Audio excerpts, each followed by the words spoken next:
चलिए, good morning first of all आज हम लोग अपने साइंस के चैप्टर से को स्टार्ट करने वाले हैं जिसका नाम है कोल एंड पेट्रोलियम। ठीक है, तो हम लोग इसमें एक एक पॉइंट को विस्तारित रूप से पढ़ेंगे। ठीक है, तो इसको ध्यान से समझना है। सबसे पहले कोल और पेट्रोलियम में हमें ये चीज जानना होगा। देखिए, कोल यानी कि कोयला, जिसको उपयोग हम लोग बहुत चीजों के लिए करते हैं, या फिर पेट्रोलियम। ठीक है, ये दोनों जगहों पे अगर हम लोग देखें, ये दोनों जगह हमें, ये दोनों चीजें जो होते हैं वो हमें प्रकृति के द्वारा मिलते हैं। बात समझ में आया? तो सबसे पहले हम लोग ये चीज देखते हैं कि कोल और पेट्रोलियम ये दोनों को हम यूज करते हैं। ठीक है, अपने जरूरी के लिए। क्या हम इसको रिसोर्सेज बोल सकते हैं? यस और नो? बोल सकते हैं। तो चलिए, बढ़िया है। अच्छा, ये किस प्रकार का रिसोर्सेज होगा? नेचुरल। अच्छा, चलिए, नेचुरल रिसोर्सेज। सबसे पहले हम लोग इसी पॉइंट को क्लियर करेंगे जो कि हमारा है नेचुरल रिसोर्सेज। अच्छा, नेचुरल रिसोर्सेज से आप लोग क्या समझते हैं? देखिए, जितना भी चीज यानी कि जितने रिसोर्सेज हमारे प्रकृति में पाए जाते हैं, यानी कि हम लोग उसको अपने एनवायरनमेंट से लेते हैं, बात समझ में है, जो कि यहाँ पे है, मौजूद है, वो क्या कहलाते हैं? तो नेचुरल रिसोर्सेज कहलाते हैं। क्लियर है जी? दूसरा, नेचुरल रिसोर्सेज जो जितने भी होते हैं वो दो प्रकार के होते हैं। ठीक है, एक हम लोग बोल सकते हैं इनएग्जॉस्टेबल, दूसरे को क्या बोलते हैं? एग्जॉस्टेबल। क्लियर है? अच्छा, इनएग्जॉस्टेबल को हम लोग एक आसान तरीके से और डिफाइन कर सकते हैं, जिसको हम लोग अनलिमिटेड बोल सकते हैं। क्या बोल सकते हैं? अनलिमिटेड। यानी कि अगर हम बात करते हैं इनएग्जॉस्टेबल का, तो इसमें वैसे चीज आ जाएंगे, वैसे नेचुरल रिसोर्सेज आ जाएंगे जो कि कभी खत्म नहीं होने वाले हैं। अच्छा, जो कभी खत्म नहीं होता है उसको हम लोग क्या कर सकते हैं? अनलिमिटेड कर सकते हैं। क्या कर सकते हैं? अनलिमिटेड। जैसे कि एग्जांपल में हम लोग देखें तो सनलाइट, सनलाइट जो है हमें प्रकृति द्वारा मिलता है। समझ में? इसमें मनुष्य का कोई योगदान है? नहीं है। यानी कि ये क्या है? नेचुरल रिसोर्सेज है। अच्छा, जो हमारा सनलाइट है ये कभी खत्म होने वाला है? आप लोग इस चीज को सोच के देखिए, सनलाइट कभी खत्म होगा? नहीं होगा। दूसरा एग्जांपल हम लोग अगर इसका देखते हैं तो वो है एयर। ठीक है, एयर भी हमारा कभी भी खत्म होने वाला नहीं है। तो ये दोनों हमारा किसका एग्जांपल हो जाएगा? तो इनएग्जॉस्टेबल नेचुरल रिसोर्सेज का एग्जांपल हो जाएगा। ठीक है, अब हम लोग चलते हैं दूसरे टाइप में। तो इसका जो दूसरा टाइप है उसको हम लोग क्या बोलते हैं? तो एग्जॉस्टेबल नेचुरल रिसोर्सेज। इस चीज को बहुत ध्यान से मैं पढ़ना होगा, एकदम बारीकी से, क्योंकि मेन यही है पढ़ना। बात समझ में गया? जैसे कि सबसे पहला इसमें जो हमारा आता है एग्जॉस्टेबल नेचुरल रिसोर्सेज में, वो हमारा है कोल। बात समझ में गया? अब देखिए, कोल जो है सबसे पहले हम लोग उसके निर्माण को लेके पढ़ते हैं। ठीक है, फिर हम लोग उसके बारे में जानेंगे। तो देखिए, कोल जो है वो एक तरह से काला कलर का पदार्थ होता है जो कि पत्थर जैसा मजबूत होता है। यानी कि कोयला जो होता है कैसा कलर में होता है? काला। और वो कैसा होता है? तो उसका प्रॉपर्टीज में हम लोग ये पढ़ते हैं कि वो बहुत स्ट्रांग होता है, बहुत मजबूत होता है। बात समझ में आया? इसका हम लोग बहुत प्रकार से उपयोग करते हैं।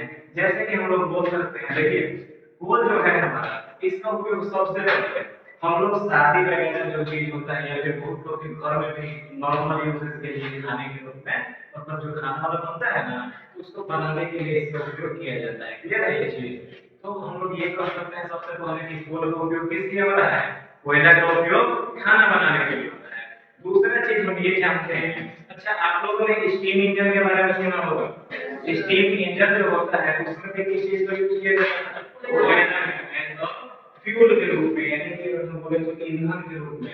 यानी कि जितना कोयला डालोगे उतना अच्छा से वो चलते जाएगा। समझ में आया?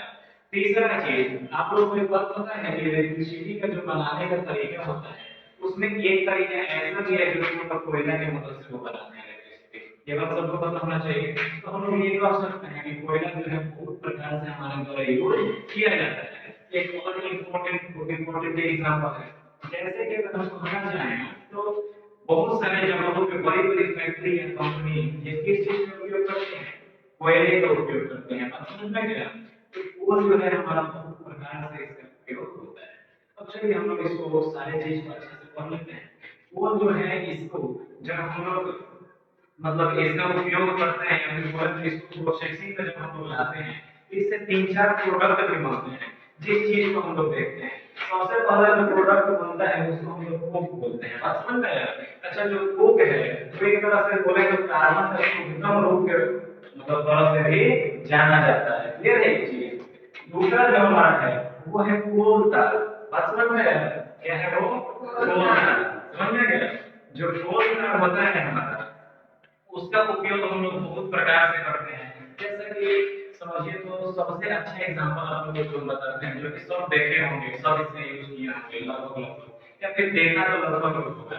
अच्छा, आप लोग कभी भी रोड को बनते हुए देखे होंगे, हाईवे वगैरह जो बनता है, ठीक है, उसमें हम लोग नॉर्मली अपने भाषा में उसको पक्की वाला रोड बोलते हैं, बात समझ में आया? उसमें एक चीज का उपयोग होता है जिसको हम लोग अगर गांव के भाषा में बोले अलकतरा उसको बोलते हैं, समझ में आया? उसको क्या हम बोलते हैं? अलकतरा। तो उस रूप में भी इसका उपयोग होता है। और जो तीसरा चीज है हमारा, उसको कोल गैस बोलेंगे, बात समझ में आया? क्या बोलेंगे? Coal gas. अब जो कोयला हमारा जलता है तो कोल गैस का उपयोग होता है, उत्पादन होता है, यानी कि उत्पत्ति होती है। कोल गैस का उपयोग भी बहुत जगह पे ईंधन के रूप में किया जाता है, यानी बहुत सारे तरीके हैं। अब हम लोग चलते हैं अपने दूसरे पॉइंट पे, जो कि क्या है? पेट्रोलियम है, बात समझ में आया? अच्छा, आप लोगों में से बहुत लोग ऐसे होंगे जो पेट्रोलियम को ये समझते होंगे, पेट्रोलियम किसको लोग बोल सकते हैं? पेट्रोल को। ज्यादातर लोग के दिमाग में ये चीज आता होगा, बात समझ में आया? लेकिन हमें क्लियरली एक चीज पे ध्यान देना है और इस चीज को अच्छे से समझ लेना है। अगर हमारे दिमाग में ये आता है पेट्रोलियम के बारे में, तो सबसे पहला चीज ये जानिए कि पेट्रोलियम जो है वो एक तरह का मिक्सचर है, समझ में आया? पेट्रोलियम को लोग ऐसे यूज नहीं कर सकते, समझ में आ गया? क्यों? क्योंकि वो एक तरह का मिक्सचर है। और दूसरा चीज ये है कि पेट्रोलियम को जब हम प्यूरिफाई करेंगे तभी हम उसका यूज कर पाएंगे, नहीं तो उसका यूज संभव नहीं है। अगर हम गाड़ी में डायरेक्ट पेट्रोलियम डाल लेंगे तो उससे हमारा जितना सिस्टम उसका होगा सब खत्म हो जाएगा, समझ में आ गया? तो इसके लिए जरूरी होता है कि इसको हम लोग प्यूरिफाई करें, ठीक है? तो अब इसको हम लोग अच्छा से समझते हैं। जो पेट्रोलियम होता है, अगर हम इसके नाम के अनुसार चलते हैं तो क्या लिखा हुआ है? पेट्रोलियम। यानी कि इसको दो भाग में बांटा गया है। सबसे पहले हम लोग बोलते हैं पेट्रोल और दूसरे को ओलियम, बात समझ में आया? पेट्रोल का मतलब क्या होगा? रॉ हुआ, यानी कि पत्थर, हम लोग एक तरह से उसको बोल सकते हैं। ओलियम जो होता है उसका मतलब होगा कोयला, बात समझ में आया?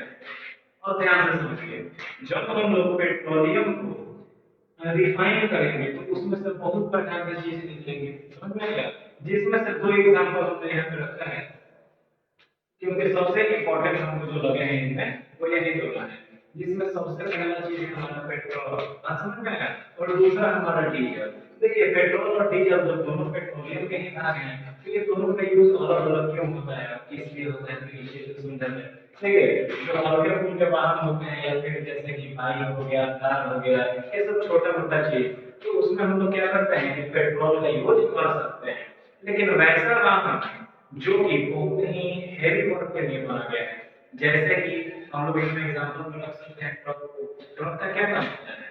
बड़ा बड़ा लोडिंग करने, बड़े बड़े सामान को, गुड्स को एक जगह से लेकर दूसरे जगह ट्रांसपोर्ट करना, यानी उसको हैवी वर्क करना होता है। ट्रैक्टर हो गया, ये सारे चीजों में हम लोग क्या करते हैं? तो डीजल का उपयोग करते हैं, समझ में आया? इसीलिए हम लोग के जैसे कि मन में मेंटालिटी है कि गांव के लोग जो होते हैं ये मेंटालिटी रखते हैं कि गाड़ी को लेके लीजिए तो कौन लीजिए? डीजल गाड़ी लीजिए, तो तगड़ा होता है, सही बात है ना ये चीज?